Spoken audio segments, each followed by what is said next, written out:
आज मुंबईमध्ये मनसे, शिवसेना उद्धव बाळासाहेब ठाकरे आणि महाविकास आघाडीच्या वतीने मतदार यादीतील घोळ आणि सरकार विरोधात मोठ्या प्रमाणात मोर्चा निघणार आहे.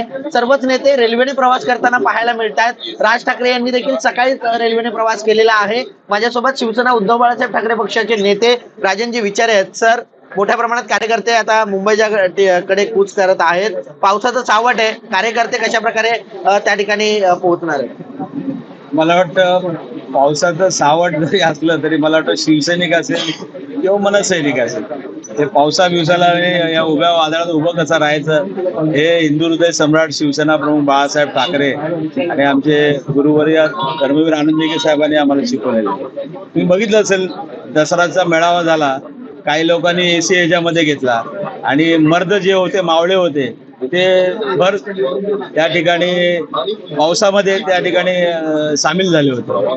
त्यामुळे आज तुम्ही बघितलं असेल, निसर्गाला सुद्धा या ठिकाणी ते आवडलेलं नाही.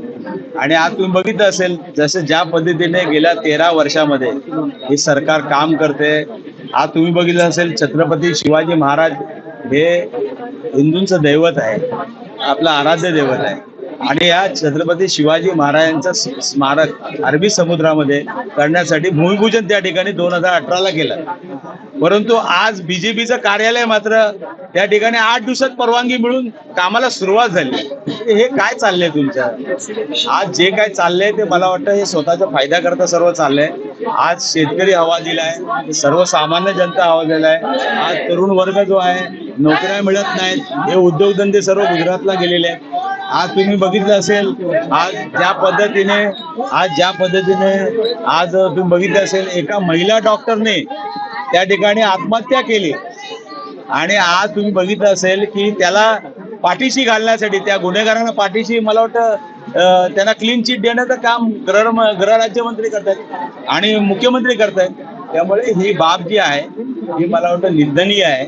आणि आज लोकशाही वाचवण्यासाठी हा सत्याचा मोर्चा त्या ठिकाणी आपण काढलेला आहे. सर, आज मोर्चामध्ये अनेक नेते जे आहेत ते भाषण करणार आहेत, मात्र शिवसेनेच्या एका नेत्याची कमतरता आहे. संजय राऊत हे काही तब्येतीच्या कारणास्तव या मोर्चामध्ये सहभागी होऊ शकत नाहीयेत.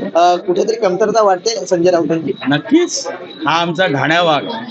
आणि आज तुम्ही बघितलं असेल, सकाळी सामना वाचायचा आणि सामना वाचून झाल्यानंतर 1-1.5 तासाने 9, 9:30ला तुमच्या माध्यमातून संजय राऊत संपूर्ण देशाला या ठिकाणी एका ह्याच्यामध्ये मला वाटतं दिवसभर तीच चर्चा चालू असायची. मला वाटतं अशी जी माणसं आहेत या ठिकाणी पक्षासाठी लढतायत आणि सर्व त्रास सहन करून आज हे करतायत. मला वाटतं नक्कीच परमेश्वर त्यांच्या पाठीशी आहे आणि ते लवकर बरे होऊन मला वाटतं आमच्याबरोबर शिवसैनिकांबरोबर काम करायला येतात. सर, शेवटचा प्रश्न आहे. बाबुलनाथ मंदिरच्या इथे भाजपकडून मूकमोर्चा आहे. हसन मुश्रीफ देखील असं म्हणतात राष्ट्रवादीचे की तुम्हाला तेव्हा जागा आली नाही का ज्यावेळेस कच्च्या याद्या तयार होतात, आता कशी काय जागा आली? मला वाटतं हसन मुश्रीफ ना जो काय आता जो साक्षात्कार झालेला आहे, मला वाटतं ते त्या सत्तेत जाऊन बसल्यानंतर त्याला साक्षात्कार झालेला आहे.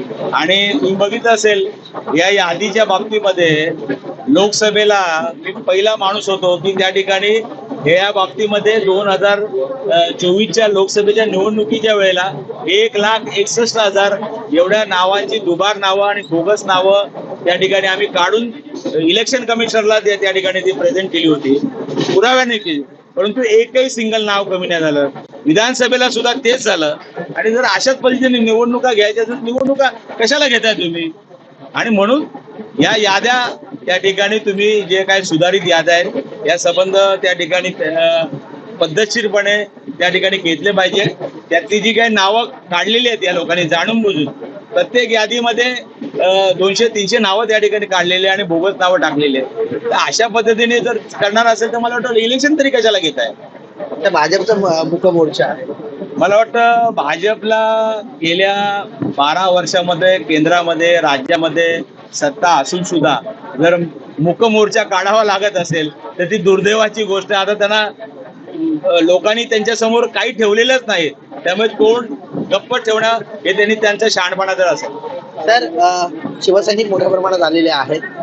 शिवसेना उद्धव बाळासाहेब ठाकरे पक्ष असेल, मनसे आणि शिवसेना आज एकत्रित हा मोर्चा काढतात. येणाऱ्या काळामध्ये कशा प्रकारे ही एकी दिसून येईल? पण बघा, जेव्हापासून उद्धवसाहेब आणि राजसाहेब एकत्रित येऊन अनेक मोर्चांना आम्ही सामोरं गेलेलो आहोत.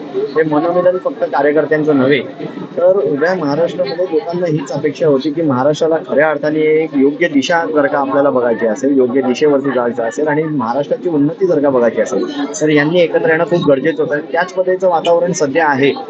असत्य जिकडे आहे तिकडे लाथ मारून सत्याची शोध घेण्याचं काम सध्या ह्या दोन्ही पक्षांकडनं होत आहे आणि याला मोठ्या पद्धतीचा प्रतिसाद सर्वसामान्य कार्यकर्त्यांपासून घेऊन सर्वसामान्य लोकांपर्यंत एकत्रित येऊन सत्याचा शोध घेण्याचं काम सध्या चालू आहे.